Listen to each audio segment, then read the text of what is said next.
Hello everyone. This is my week 15 check-in. I have 2 weeks that I would like to report only because some important situations have occurred in week 13 and 15, and I plan on splitting this video into 2 segments to discuss the issues and concerns that I have in my field placement. It's been very experiencing in the last couple of months. One of them, the experience is resources. Since the field placement agency provides resources, referrals to housing for the elderly, I am responsible for giving people that come into the center and call the center referrals such as housing, temporary and long-term shelter. I was given a list and told to use these resources so when people call to give them resources.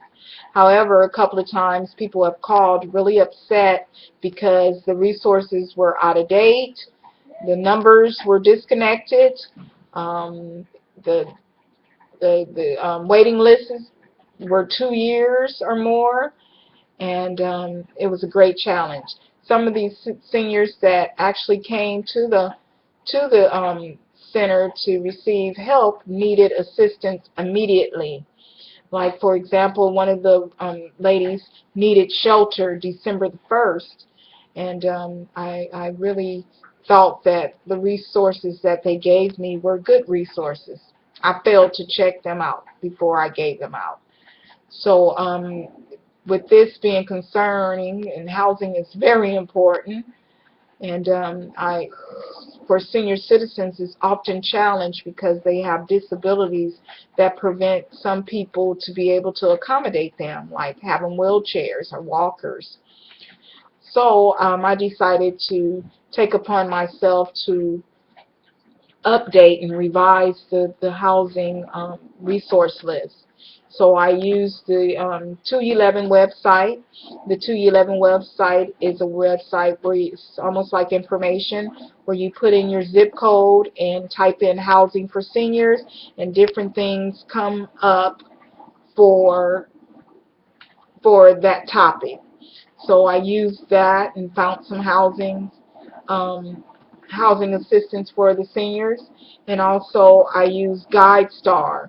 The GuideStar is an online non-organization. It has non-profit organizations listed, and I got some housing referrals from that as well. But doing so, I also called and made sure the numbers are working, see if they can provide care for people in wheelchair, all those different dilemmas that I found out that was a challenge. I made sure they were addressed and made sure it was typed on this resource list. I'm almost done with the resource list, but hopefully it'll be beneficial for whoever pick up the phone when I'm not there anymore, can help these. And I also mentioned to my site supervisor that the resources should be updated periodically.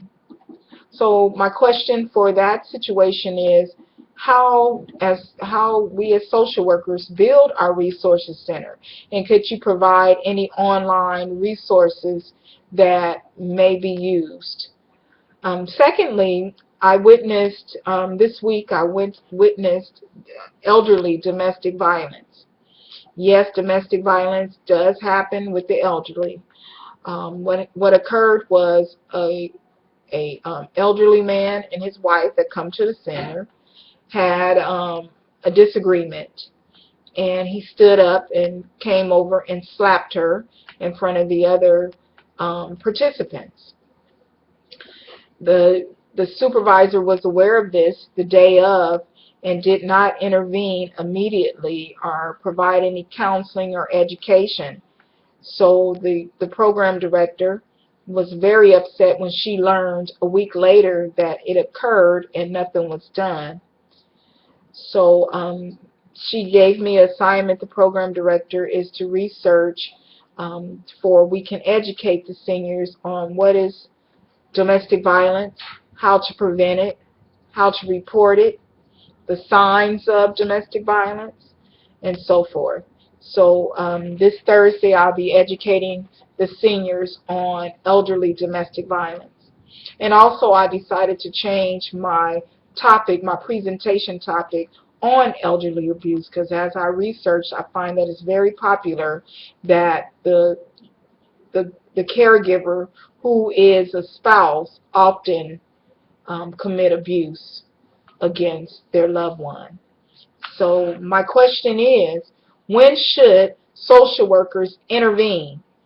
When is it important to intervene immediately, and when should intervention be acceptable to delay? So I look forward to your comments and any opinions. Please, I will talk to you later. Thank you.